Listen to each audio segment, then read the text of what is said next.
All right, everyone, going to be getting into the top NFL prop bets for this Sunday. Let's go ahead and get into it. So as always, I do like to start out with just a game preview to get a kind of general feel for the upcoming slate that we have. We're going to see the opening games are kind of nice between the Saints and the Colts. The biggest news item there is that Zach Moss is looking like he's currently questionable, closer on the doubtful side. So that's kind of looking like it might be Jonathan Taylor getting that workhorse workload. And what we have noticed from the Colts is kind of both of them were kind of RB1s, RB2s last week. And really, who's ever been the starting running back has been valuable there. So that's definitely an interesting spot for Jonathan Taylor. For the Saints, they are pretty banged up. Both they're missing an offensive lineman. They're missing a lot of people on defense. So I don't think the matchup's going to look as hard on paper for the Colts. Obviously, the Colts are still going to be without Anthony Richardson. Looking at the Jacksonville Jaguars versus Pittsburgh Steelers, we know that Deontay Johnson is back. He's ready to go. That is kind of some encouraging news, and that's probably why this game is a little bit closer. Houston versus Carolina, another kind of nice game for us. So we already, right off the bat, have some pretty interesting games. We go ahead and scroll down the Eagles versus Commanders. Commanders are 7-point dogs in that one, but still 43, decently high scoring game. Rams versus Cowboys. Certainly an interesting game there. The Rams did just call up Darrell Henderson. The expectation is that he is going to be the starter there with Kyren Williams and Ronnie Rivers still out there. And the nice thing about the Rams is they're very top heavy with their snaps. So we kind of know which players to be going in on. For the Dallas Cowboys, nothing too crazy still. So we kind of know what to expect there. Atlanta Falcons versus Tennessee Titans, one of the lower scoring games on the slate. We know the Titans have been pretty poor against the pass, and so Desmond Ridder might be someone we're looking at there. We'll see what's going on with Bijan Robinson. To me, that's kind of just a stay away spot there for the Falcons, really all of them, especially in the running game besides Ridder and maybe Drake London, who have been two of the better over fantasy score bets for us for the past few games. Minnesota versus the Green Bay Packers, and my goodness, I don't know what to do with my Packers here, guys. 1-point dogs in this one, and I say that because I've been hyping up the Minnesota Vikings, quite a lot, on the Monday Night Football. I saw that like 90% of bettors were on San Francisco for them to cover the spread at 7, and I was telling you guys, I'm like, I think Minnesota has a good chance to like win this game, and obviously that's what happened. I was just like, how did the public end up on them that much? I was just like, that was a head scratcher, because to me it was kind of a good spot for the Vikings and not a good spot for the Niners. I don't know, that was a weird one. The Vikings have been playing really well. The Green Bay Packers have been playing really well in the second half, or really for one half of the game. The other half is just like, what was the game plan? And that's the first half. So I really do not know what to expect from the Packers. Honestly, it's so weird. Luke Musgrave currently questionable. He's going to try to play through an injury. You got Alexander trying to come back from an injury as well. He might play. We got to see the news on that. But if he sits, then you got Addison, you got KJ Osborne, probably having some pretty decent games. We'll see. I mean, you guys know by now I like Addison a decent amount there.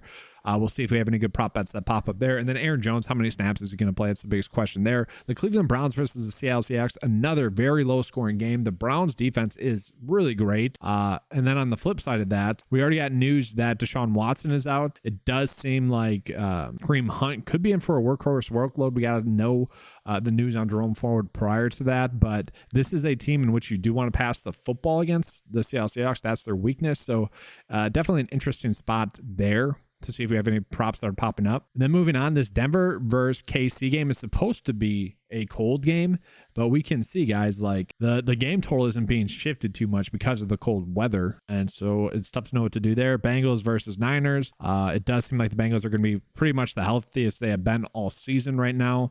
Deebo Samuel still out for the Niners. That's kind of the biggest news, because it is looking like Brock Purdy is going to be back healthy, so that's kind of going to be a fun game to watch. The Ravens versus Cardinals. We'll see if the pesky Cardinals can cover again. Guys, I really have loved the way Lamar Jackson has played quarterback thus far this season, regardless of what Stephen A. Smith likes to say. He's looked good. Tough to know exactly what they're going to do at the running back position. It did seem like they wanted to start to get Keaton Mitchell going. He looked good in his one carry, but that's kind of the thing with the Baltimore Ravens. It's like the second you start to look good, you get injured. So we'll see what's going on there. Definitely someone to monitor for like season-long leagues. For the Cardinals, interesting to note that Zach Ertz, he's on the IR. So Trey McBride going to step up into a bigger workload there, and they are pretty banged up. Do want to call out as well, like James Conner still out, and we don't know what's going to go on in that running back room. I thought Keontae Ingram actually looked really good 2 weeks ago, and then he was a healthy scratch last week in favor of DeMarcado, he didn't look that great. He's just another guy. So I don't know, it's just a strange decision there. I thought the Bears versus the Chargers, Tyson Bagent, guys, you guys know I'm lower on Justin Fields than everyone else, but I think Bagent is like what the Bears wanted Justin Fields to be, a very athletic quarterback that is just going to get the ball out fast and he's going to be decisive with it. We saw him have a good game last week, kind of benefited from the defense playing pretty well as well, but I certainly think Bagent's an upgrade for the fantasy producers in this game. DJ Moore, Darnell Mooney, Cole Kmet, those type of players. I am very interested to see what they do at the running back position because Deonta Foreman, I've been talking up the last 2 weeks. He looked really good last week. I feel like part of the mistakes that they had was trusting Roschon Johnson, who, don't get me wrong, has looked good, but Foreman had the burst. I mean, he had everything you'd want at the running back position, maybe besides being a very good pass catcher. He, to me, is an upgrade from Roschon Johnson. Johnson's kind of been the shiny new toy, but at the same time, they are very similar backs. Why not just ride with the hot hand there? It was just a strange one there. The Chargers, they're always a little bit banged up, but in terms of what we're expecting, we got to monitor news on Joshua Palmer and Gerald Everett. That would mean, Quintez Johnson could be in for a big game if those two are limited. And then the Raiders versus Detroit, we'll talk about that on another day. So let's go on and get into the top prop bets. And I did realize, definitely missed 2 games in there. The Jets versus Giants, kind of an ugly game there. And then we got the Patriots versus Miami Dolphins. And I do want to touch on that one here because one of the better prop bets that we're going to get is Mostert for over 11.5 for his fantasy score. And we're actually going to see the data is kind of liking it at 11.9. Mostert is someone that we know is most likely going to get the workhorse workload, at least for the Dolphins running back room. Jeff Wilson, he didn't play that much. Ahmed just doesn't look good.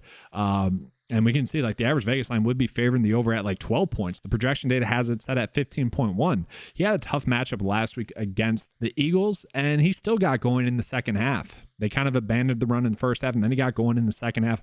I'm perfectly fine hitting his over fantasy points here. And that, guys, that's the theme for this slate is we got so many good fantasy score props and really just good prop bets. So we see Tyson Bagent again here for lower touchdowns. The data is actually liking him to get over 0.5 passing touchdowns. The projection data has it at 1. So pretty much when it comes to a prop like this, where it's 0.5 to 1 or 2.5 to 2, a small difference like that, where it's literally 1, where it's not like a yardage total or points, if that makes sense, like shots on goal. You could say kicks as well, like field goals made. When it's like this is pretty much us seeing that it's basically a push. This has a 68% chance to be a push at 1. We go down to Gardner Minshew. I don't really want to touch Minshew's rushing props. I don't like the quarterback ones, but that one is seemingly a good edge. Now we do see Ezekiel Elliott for over 6.5 for his receiving yards. That's a pretty good line. We can see projection data has it set at 7.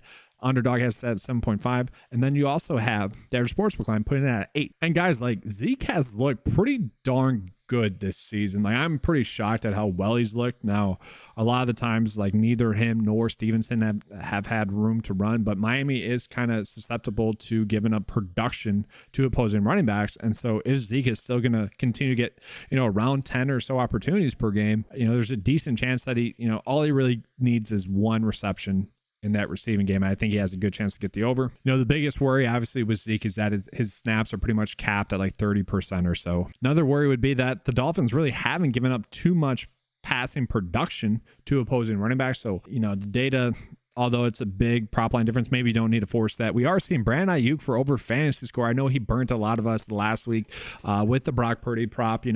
Brock Purdy missed out on his over on Underdog by throwing an INT. Ayuk seemed like he was fully on his way to getting the over fantasy score heading into the second half, and he just didn't get there. But at 12.5, that is seemingly a good edge, and we can see the average sportsbook line would be favoring the over at 13.8. That's a very good line that we're going to, and I know that the Bengals are pretty good defensively, but they're about middle of the road.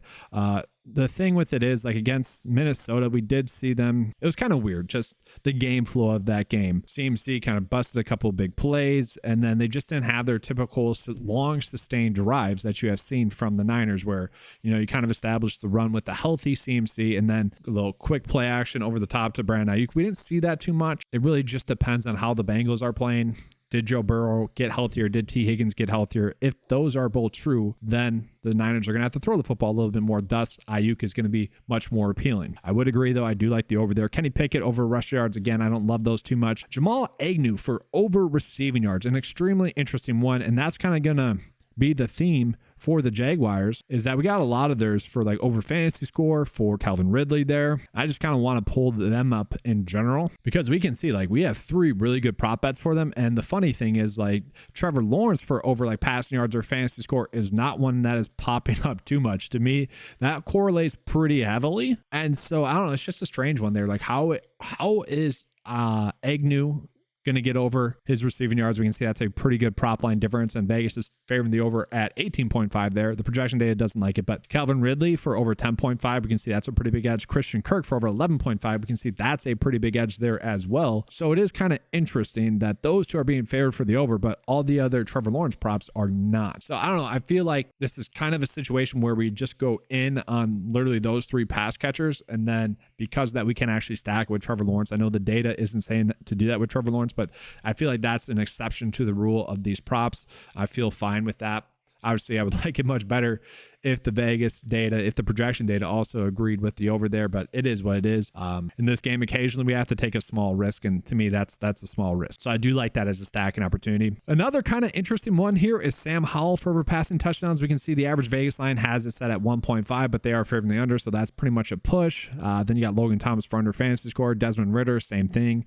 Then we're getting into some weird ones like Matt Breida. Is he going to get any work? I'm wondering about that. I need to look at the game log there. I want to see the snaps that Breida got last week. You know that, okay, Saquon Barkley got heavy workload. Matt Breida 16.9. I wanted to see Brightwell or Eric Gray. Like Eric Gray has had 2 bad fumbles, but he has certainly looked better than Breida. I shouldn't say certainly, but I think Breida is just a good veteran to have there. They can trust him, whereas Eric Gray has made mistakes. Brightwell's more of a banger, but I don't know. That's definitely an interesting one. Kendrick Bourne, fantasy score. He's looked good. Don't get me wrong. That's probably one I'm just staying away from. George Kittle as well. So interesting there. We got Ayuk. We got a push for, I thought one of the passing touchdowns was a push for Brock Purdy there. We might not have any props on him just yet, but very interesting. We got George Kittle over receiving yards as one that's popping up. I don't mind that, especially with Debo still out. You got Brandon Ayuk for fantasy scores. So what is that telling us? That sure, probably Brock Purdy over his passing yards or fantasy score would be a good stacking opportunity there as well. Devin Singletary over rushing yards, extremely interesting there. What I don't like about this is that at one point in the week, we also had Dameon Pierce popping up as a good over fantasy score as well. And so I do want to take a peek at this because Devin Singletary, he's looked good. He's looked almost, they're kind of different style of runners, but almost just as good. And we don't know what the workload is going to be. Dameon Pierce should be able to go out and have a good game, but also Devin Singletary, if he's going to get kind of the starter treatment, yeah, that is extremely low, especially against this Carolina Panthers defense. And it's very much a situation where they might just be riding with the hot hand. And so let's look at the snap counts from the previous week. Singletary played in 51% of the snaps, more than Pierce. And so to me, that is a highly appealing prop. We probably want to be going in on that. The average sportsbook line has it set at 34, and that might be a little bit too low if he's going to be getting that workload. Continuing on, Allen Robinson, yeah, I probably would be fine betting the under there. Brandon Cooks was someone like, I think it was last week or their last game, I was saying he's due for a good game, and that might still be true. Like, I don't know if I want to touch that. Jahmyr Gibbs, I don't think I want to touch. Rice, I don't want to touch, but we are still getting some pretty darn good edges on these props, guys. There are a lot of good props this week, and then we're getting a lot of unders here. Fantasy score, this one's interesting for Matthew Stafford. I thought he would be passing the football a lot more last week. We actually saw the run game be pretty efficient, but I still think like at 15.5, that is a pretty good buying opportunity. You saw Cooper Kupp really have a bad game. Puka Nacua carried. One of these games, one of those two, or both of those two are going to have really good games, and then Matthew Stafford is going to be able to get the over. We did see Darrell Henderson get a rushing touchdown. I would say the odds on Royce Freeman or Darrell Henderson getting another rushing touchdown are low. So yeah, you get Matthew Stafford throwing 2 passing touchdowns. I don't mind that one. Then from there, still getting some very, very good props. I do want to get, this is interesting too, Tank Dell back fully healthy. Is he going to get more work in this game? I don't mind that. But I do want to get into underdog here, and I'll begin you guys a bet slip, and I'll begin getting out of here. So looking at it, guys, again, we do have a kind of bigger edge, it seems like, on underdog, especially with George Pickens, Calvin Ridley, Najee Harris, and Deontay Johnson. We actually have a little bit of a game stack opportunity here for the Pittsburgh Steelers. Obviously, Najee Harris much more appealing on underdog, where it's half point PPR. Deontay Johnson seemingly a low line there as well. You could still do Calvin Ridley there, and I don't like this. It doesn't correlate well. Like, how is Trevor Lawrence getting under fantasy score when, like, Calvin Ridley receiving yards is popping, fantasy score is popping?